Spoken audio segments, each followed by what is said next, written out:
अस्सलाम वालेकुम स्टूडेंट, आप देख रहे हैं यूट्यूब चैनल तालीम तरबियत की दुनिया। मैं हूं मोहम्मद यासिर इकबाल। स्टूडेंट, हमारे पास जो प्रैक्टिस नाउ चैप्टर नंबर 2 है, क्लास 8 के मैथ का चैप्टर नंबर 2 की प्रैक्टिस नाउ जो 5 है, इस लेक्चर में हम करेंगे। उसने इस तरह एक डायग्राम दी हुई है। पहले मैं आपको डायग्राम समझाता हूँ और फिर उसका जो स्टेटमेंट है क्वेश्चन की आपको वो भी पढ़ के बता देता हूँ। अब वो ये कह रहा है कि भाई एक बंदा है, माइकल, आई थिंक माइकल नाम बता रहा है, माइकल है जो कि यहाँ खड़ा है और उसकी जो हाइट है वो कितनी है जी? Michael is standing 10 metre away from a tree. अब वो कह रहा है एक बंदा है जिसका नाम माइकल है, वो यहाँ पर खड़ा है और ट्री से, ये ट्री है और ये माइकल है, ये दो चीजें, यहाँ पर एक दरख्त है और यहाँ एक बंदा खड़ा है जिसका नाम माइकल है। वो इस दरख्त से कितना दूर है? 10 मीटर दूर है। यानी ए पर पॉइंट पर क्या है हमारे पास? एक ट्री है और बी पॉइंट पर माइकल खड़ा है।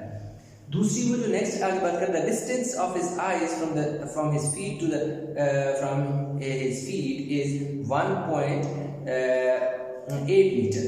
अब वो कह रहा है कि जो डिस्टेंस है उसका पाँव से यहाँ से लेकर यहाँ तक, मीनिंग जो इसका डिस्टेंस है वो कितना है? 1.8। यानी उसका पाँव से लेकर आंखों तक, ऊपर तक नहीं, आंखों तक का जो डिस्टेंस है वो कितना है? 1.8 मीटर है। Given that the distance from his eyes to the top of the tree is 14 metre. अब वो कह रहा है कि इसकी आंखों से लेकर आगे, यानी यहाँ पे खड़ा है, यहाँ पर बिल्कुल सामने उस बंदे की आंखें हैं, यानी यूं उसकी एक, जैसे ना मैं बना लेता हूँ, आंख है, ठीक है जी, ऐसे क्या है उसकी आंख है। इस आंख से जब वो इस दरख्त के टॉप को देखता है तो टोटल जो दरख्त का टॉप है उससे लेकर इसकी आंख तक का जो डिस्टेंस है वो कितना है? 14 मीटर है। और वो क्या कह रहे हैं कि find the height of the tree, यानी हाइट ऑफ द ट्री हमने क्या करनी है? फाइंड करनी है। एक बंदा है जो दरख्त से 10 मीटर दूर खड़ा है, उस बंदे के पांव से लेकर आंख तक का जो डिस्टेंस है वो 1.8 है। और जब वो दरख्त को यूं सामने ऐसे देखता है तो क्या है कि जो उसकी आंख से लेकर दरख्त के टॉप तक की जो लेंथ है, डिस्टेंस है, वो 14 मीटर है। अब वो बता रहा है, हमसे पूछ रहा है कि बताएं कि जो दरख्त है उसकी हाइट कितनी है। तो इसमें हमने ये किया कि मैं लिख लेता हूँ, take point E at A B. अब इस बुक में नाम नहीं दिया, मैंने इसको नाम दे दिया ए बी सी डी, यानी इस तरह ए बी सी डी मेरे पास एक फिगर बन रही है। उसमें मैंने क्या कि टेक पॉइंट ई, ये पॉइंट ई हमने लेना है किस पर? A D. ए डी पर हमने पॉइंट ई लेना है। E, take point E 1.8 metre, ठीक है। इसको किस तरह लिख सकते हैं? Take point E of length 1.8 metre, 1. Mark point E 1.8 metre. फिर इसको और आसान कर देंगे आपके लिए। मार्क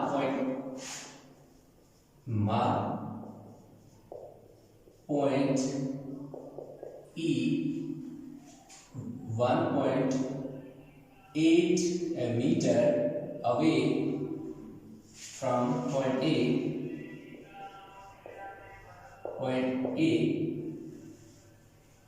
at A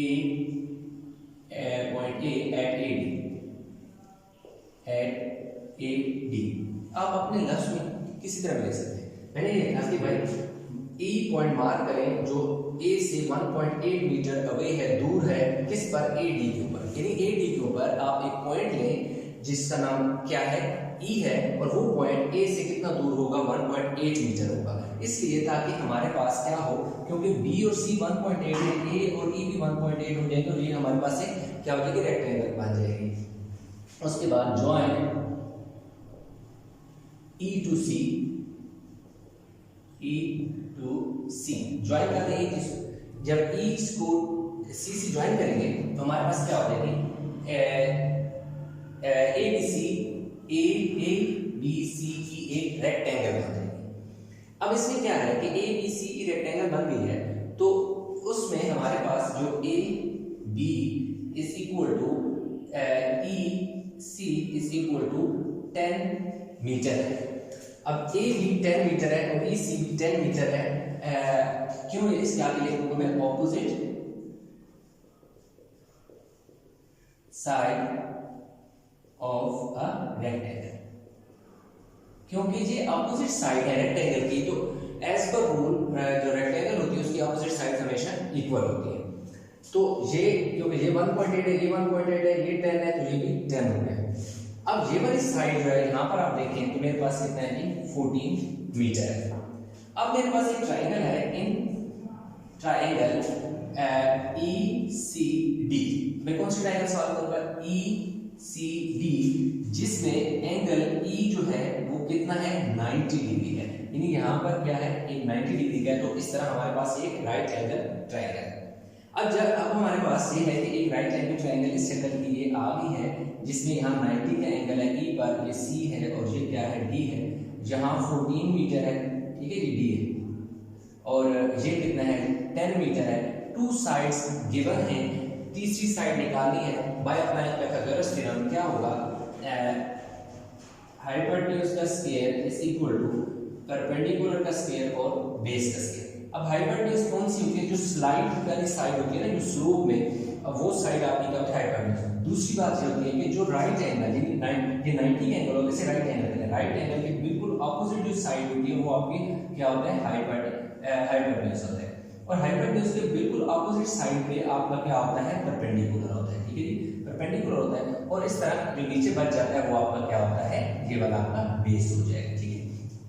तो ये आपके पास जो है हाइपोटेन्यूज है, ये आपके पास परपेंडिकुलर, ये बेस है। अब हाइपोटेन्यूज हमारे पास क्या है CD, जो कि जिसकी वैल्यू है 14 का स्क्वायर, 14 है तो 14 का स्क्वायर लेंगे क्योंकि हाइपोटेन्यूज का स्क्वायर है। परपेंडिकुलर हमारे पास क्या है ED है, जो हमने फाइंड करना है, इसको ऐसे ही लिखूंगा। बेस हमारे पास 10 है तो मैं 10 का स्क्वायर लिखूंगा। ये मेरे पास कितना आ जाएगा कि 196 इज इक्वल टू ED का स्क्वायर प्लस ये कितना हो जाएगा 100। अब ये हो जाएगा कि 196 minus 100 is equal to ED का स्क्वायर। अब ये मेरे पास कितना 96 बच जाएगा और यहाँ क्या आ जाएगा कि ED का स्क्वायर। मुझे ED का स्क्वायर नहीं चाहिए, मुझे जस्ट ED चाहिए। Taking square on both side, जब टेकिंग स्क्वायर रूट में बोथ साइड करूंगा तो 90 स्क्वायर रूट 96 एंटर कर दिया 9.79 कितना जी 9.7 और metre is equal to ED। Last में क्योंकि ऊपर हमने यूनिट साथ नहीं मेंशन किया था, जैसे 14 था मीटर था तो नहीं किया था, लास्ट में हम यूनिट दोबारा लिख देंगे। तो अब मेरे पास ये वाली जो साइड है ये कितनी आ गई है 9.79 मीटर, यानी ये आ गई 9.79 मीटर आ गई। अब मैंने फाइंड क्या करना था, फाइंड मैंने हाइट ऑफ ट्री फाइंड करना है। अब हाइट ऑफ ट्री क्या है, हाइट ऑफ अ ट्री, जो हाइट ऑफ ट्री है वो किसकी इक्वल है, असल में ये AD की इक्वल है, AD की इक्वल है। अब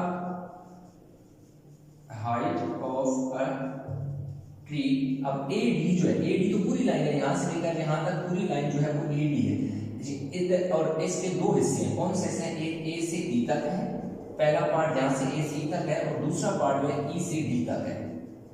तो इन दोनों, अब देखो A से E तक का जो डिस्टेंस है 1.8 मीटर है और E से D तक जो है हमने भी फाइंड किया 9.79 मीटर है। अब हम इस दोनों वैल्यू को 1.8 plus 9.79 is equal to 11.59 metre को आप लिख सकते हैं जी 11.6 मीटर, यानी राउंड ऑफ करके आप लिख सकते हैं जी height height of a tree. Height of a tree हमें निकालना था, तो इसलिए हमारे पास हाइट ऑफ अ ट्री निकल गया और क्वेश्चन हमारा हो गया कंप्लीट। आई होप ये क्वेश्चन आपको समझ आ गया होगा। इस क्वेश्चन में कहीं कंफ्यूजन है नीचे कमेंट में जरूर बताइएगा। वीडियो लाइक करें, शेयर करें, चैनल को सब्सक्राइब नहीं किया तो चैनल जरूर सब्सक्राइब करें। अभी हम इसका प्रैक्टिस 9 जो है 6 भी इसी लेक्चर में कर लेते हैं। वीडियो के पास आके सेशन शॉर्ट है।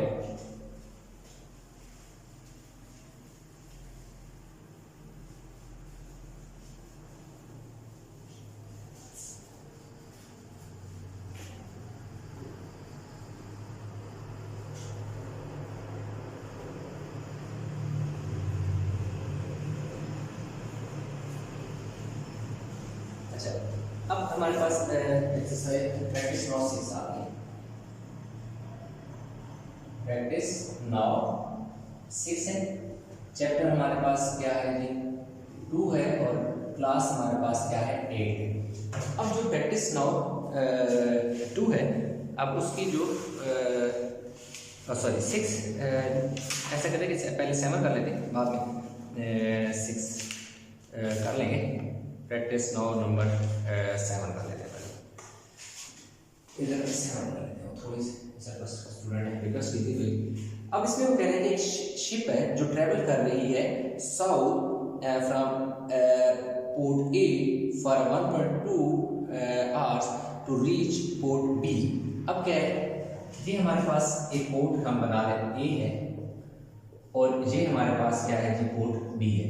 एक शिप जो है पोर्ट ए से क्या क्या है देखिए पोर्ट बी की तरफ आती है और कितनी है जी 1.2 मीटर के हिसाब से उसकी स्पीड है, तो वो बाद में लिखते हैं। फिर वो क्या कहते हैं आगे जी, and then travel east for 1.7 hour. फिर कह रहे हैं वो क्या होता है कि 1.7 आवर ईस्ट की तरफ चलता है, ठीक है, और उसको हम क्या कह देते हैं जी टू रीच जेजीसी, यानी एक जगह है जिसका नाम सी है, उधर पहुंचती है। It then travel south to YD which is 18 kilometre away from Delhi. अब फिर कह रहे हैं वो दोबारा किस तरफ चलती है जी साउथ। पहले भी साउथ की तरफ चल रही थी, दोबारा साउथ ये तो लाजिम बात है, ये लाइन इसी जा रही है क्योंकि पहले हमने ये साउथ है ना, तो ये भी साउथ है, ये क्या था जी ईस्ट था, तो ईस्ट ये हमारा ईस्ट आ गया, ये हमारा साउथ है, ये साउथ है, तो ये भी हमारा साउथ आएगा। और ये कहाँ तक जाती है जी डी तक जाती है और कितना है जी 18 किलोमीटर है, ठीक है। It travels 38 kilometres west. अब वेस्ट की तरफ, अब देखो जी हमारे पास यूं वेस्ट की तरफ ऐसे ये वेस्ट की तरफ चलती है और कितनी चलती है 38 किलोमीटर, कितनी चलती है जी 38 किलोमीटर चलती है। To reach if the average speed of the ship is 10 kilometre per hour. अब देखो जी एवरेज स्पीड जो है इसकी एवरेज स्पीड जो है 10 किलोमीटर पर आवर है, ठीक है, 10 किलोमीटर पर आवर है। तो find the shortest distance between, आप कह रहे हैं शॉर्टेस्ट डिस्टेंस फाइंड करें, यानी एक इसको ना आप सिंपल इधर ज्वाइन कर दें। ये हमारे पास D A B C D E कह देते हैं, ठीक है, और इसको ना हम ऐसे नीचे लेके आके इसको क्या कह देते हैं जी एफ कह देते हैं, ठीक है। अब ये जो डिस्टेंस है 38 ये ई से लेकर कहां तक है डी तक है, ये बात समझ में। अब ये जो है यहाँ पे आपके पास 12 किलोमीटर है, यहाँ 17 किलोमीटर है, तो ये भी कितना आ जाएगा 17 किलोमीटर आ जाएगा। अब इसमें ना हम ऐसा करते हैं कि जो ई एफ है ना इसको भी हम निकाल लेते हैं, लेकिन उसमें जो फाइंड करने का हमें कहा है, फाइंड करने का पहली बात है पोर्ट ए एंड सी, यानी कि पोर्ट पहला जो बात करता है, यानी वो सिंपल सी बात मैं बताऊं आपको, तो पहली फाइंडिंग हमारे पास ए सी होगी और दूसरी जो हमारे पास फाइंडिंग है वो ए ई होगी। दूसरी फाइंडिंग हमारे पास क्या होगी ए ई होगी, क्योंकि वो कह रहे हैं find the distance port A and C, यानी पोर्ट ए से सी तक, यानी पोर्ट ए से सी तक। तो एक हमने ए से सी तक ये चीज हमने फाइंड करनी है और दूसरा हमने फाइंड करना है ए से ई तक, यानी कि एक हमने ये चीज फाइंड करनी है और एक हमने क्या करनी है ये चीज फाइंड करनी है। जो चीज फाइंड करनी है इसमें मैं भी आपकी आसानी के लिए ऐसे लाइन लगा देता हूँ, ये जो डिस्टेंस है ये हमने फाइंड करना है ताकि आपको पता चले मैंने फाइंड ये करना है, ठीक है। ये दो चीजें मैंने क्या करनी है फाइंड करनी है। अब ए सी जो है वो तो आप आसानी से फाइंड कर सकते हैं। अच्छा, अब क्योंकि जो स्पीड ए बी है ना, ए बी उस A B is equal to क्या हो जाएगा, A B is equal to 1.2 multiply में कितना हो जाएगा 10, तो A B is equal to 12 kilometre आ जाएगा। और दूसरा हमारे पास क्या है जी डी सी है, ये मैं बताता हूँ मैं कैसे है। D C is equal to 1.7 multiply by 10, तो 17 किलोमीटर है। अब क्योंकि इसको हमने किलोमीटर में चेंज भी कर दिया, क्योंकि उसने क्या कहा था कि हमारे पास 1.2 आर और 1.2 आर है स्पीड और दूसरा 1.7 आर है, तो इसको किलोमीटर में चेंज करने के लिए हमने क्या क्या किया, 10 से इसको मल्टीप्लाई किया। अब 10 से क्यों मल्टीप्लाई किया, क्योंकि हमारे पास जो एवरेज स्पीड है वो क्या है, 10 है। एवरेज स्पीड हमारी 10 है, इसलिए जो उसने हमें स्पीड दिया 1.2 और 1.7 उसको हम 10 से मल्टीप्लाई करेंगे तो हमारे पास क्या आ जाएगा, एक डिस्टेंस आ जाएगा ए से, यानी जो बी उसने कहा है, और ये ए सी तक हमारे पास ए बी और ए सी किलोमीटर में हमारे पास चेंज हो जाएगा। बाकी दूसरे किलोमीटर में हमें उसने दे दिया, तो इसलिए ये 10 से इसलिए मल्टीप्लाई किया क्योंकि हमारे पास जो स्पीड एवरेज स्पीड उसने दी है 10 किलोमीटर पर आवर दी हुई है।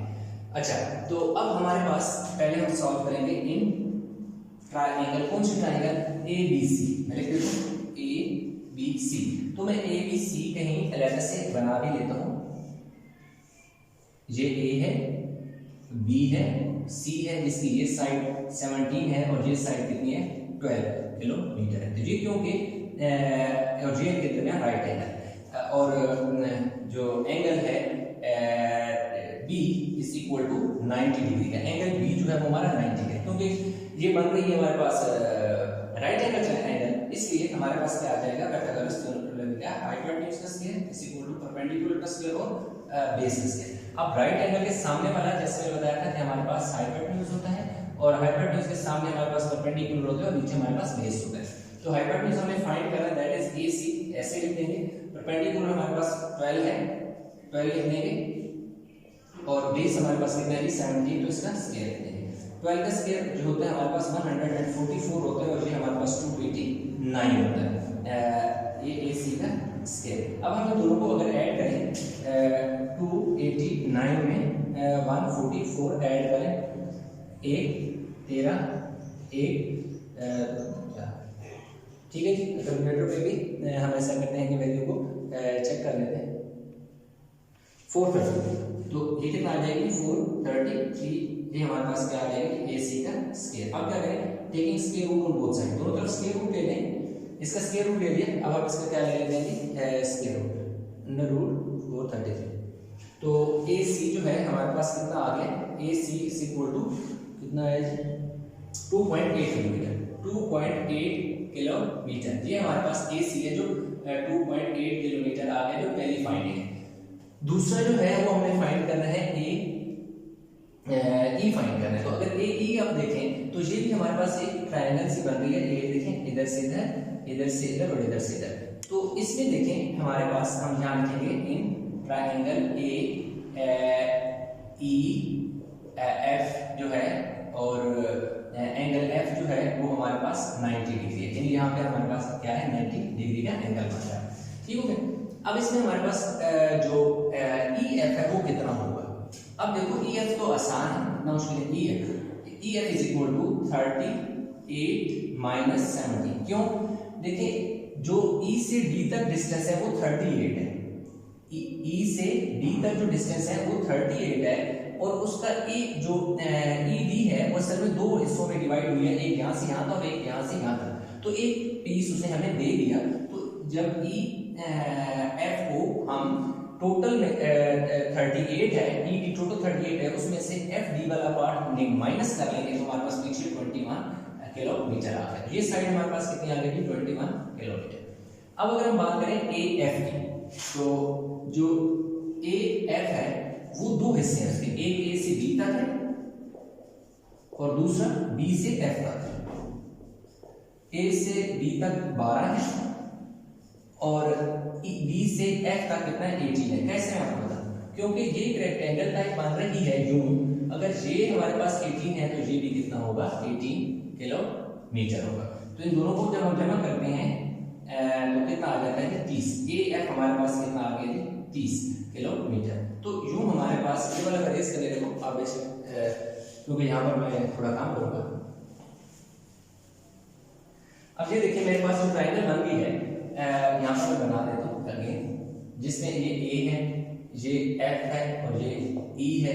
ये देखो जी 21 है और ये हमारे पास कितना है 30 है। तो इसमें हम लगा देंगे हाइपोटेन्यूज का स्क्वायर, परपेंडिकुलर का स्क्वायर और बेस का स्क्वायर। हाइपोटेन्यूज जो AF है हमें फाइंड करना है, तो AF का स्क्वायर आ जाएगा। परपेंडिकुलर जो है हमारे पास 30 है, 30 का स्क्वायर ले लेंगे, और बेस जो हमारे पास 21 है तो 21 का स्क्वायर ले लेंगे। अब ये देखिए कि ए एफ का स्क्वायर ऐसे ही आ जाएगा, जो 30 है ये 30 है, 30 का स्क्वायर 900 होता है और इसका कितना होता है 441 होता है। तो ए एफ का जो स्क्वायर है ये हमारे पास कितना आ जाएगा 1341 आ जाएगा। लेकिन स्क्वायर रूट बोथ साइड करेंगे, कट गया, ए एफ जो है आपके पास कितना आ गया, हम चेक कर लेते हैं 1341 तो 36.6 किलोमीटर हमारे पास ये दूसरा आंसर आ गया इसका 36.6 किलोमीटर। यूं यानी कि हमारे पास ये क्वेश्चन कंप्लीट हो गया। ये जो ए ई हमने फाइंड करनी थी जो कि 36.6 किलोमीटर थी वो हमने फाइंड करी। इस पर लेक्चर में मैंने दो क्वेश्चन की, एक प्रैक्टिस नाउ की, एक प्रैक्टिस नाउ नंबर 5 और दूसरी 6 की। आई होप ये क्वेश्चन समझ आ गया होगा। इस क्वेश्चन में कहीं भी कोई कंफ्यूजन है तो नीचे कमेंट में जरूर बताइएगा। वीडियो लाइक करें, शेयर करें, चैनल को सब्सक्राइब नहीं किया तो चैनल को जरूर सब्सक्राइब कर लें। तो इंशाल्लाह मिलते हैं नए लेक्चर के साथ, तब तक अपना बहुत सारा ख्याल रखिएगा। अल्लाह हाफिज़।